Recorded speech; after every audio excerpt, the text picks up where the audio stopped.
Breaking news mga idol. Official nang ibininta ni Mark Cuban ang majority stake ng Dallas Mavericks sa nakakalulang halaga na $3.5 billion.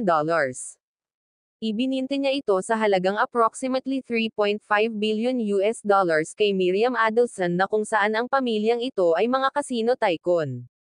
May minority shares pa naman si Mark Cuban sa Dallas Mavericks franchise ng NBA at si Mark Cuban pa rin ang mananatiling governor ng Dallas Mavericks na kung saan siya ang tagapang-asiwa ng basketball operation ng naturang franchise na Dallas Mavericks.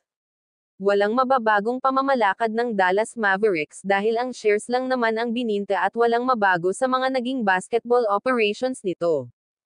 Kung ating babalikan mga idol, nabili lang ni Mark Cuban ang Dallas Mavericks noong year 2000 sa halagang $285 million. Good investment pa rin sa side ni Mark Cuban. Samantala dadako naman tayo sa ibang istorya mga lodi na kung saan ipapaliwanag natin ang mga team na nakapasok sa quarterfinals ng in-season tournament at kung sino-sino ang magbabanggaan na team sa quarterfinals. Maglalaban sa Western Conference ang Los Angeles Lakers laban sa Phoenix Suns at Sacramento Kings versus New Orleans Pelicans.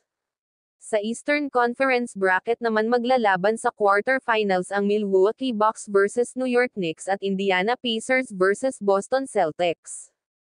Ang mga mananalo sa Western Conference quarterfinals ay maglalaban para sa Western Conference semifinals ng tig-1 game lang. Ganon din sa Eastern Conference quarterfinals, ang mga mananalong team sa quarterfinals ay maglalaban para sa Eastern Conference semifinals at tig-1 game lang ang laro or knockout game diretso. Ang mga mananalong team sa semifinals bawat conference ay ang maglalaban para sa finals or championship game ng in-season tournament. Take note uli mga idol. Ang championship game ng in-season tournament ay hindi nakasali sa regular season standings and statistics ng team at players. Ang semi-final round at quarter-final round lang ang masasali sa regular season games team standings at statistics ng players.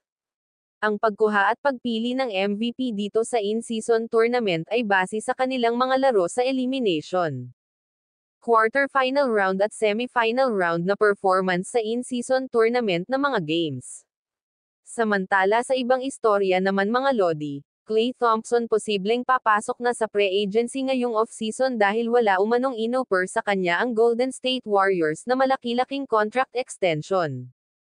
Matapos kasi ang sunod-sunod na injury ang naranasan ni Klay Thompson ay tumamlay na at humina na ang kanyang performance sa mga regular season games at hindi siya nakapasok sa mga All-NBA team selection kaya hindi na eligible si Klay Thompson sa mga max contract na hinahangad niya sa team ng Golden State Warriors. Kaya ngayong off-season ay posibleng papasok na siya sa pre-agency nang sa ganon ay susubukan niya kung maraming bang magkaka-interest sa kanya at mag-offer ng malaking contract para sa bago niyang kontrata sa NBA.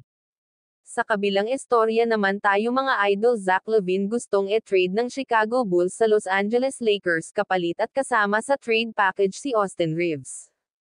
Hindi pa nagbigay ng komento at pahayag ang kampo ng Los Angeles Lakers sa usaping trade rumors na ito, na kung saan daw at ang pangalan ni Austin Reaves.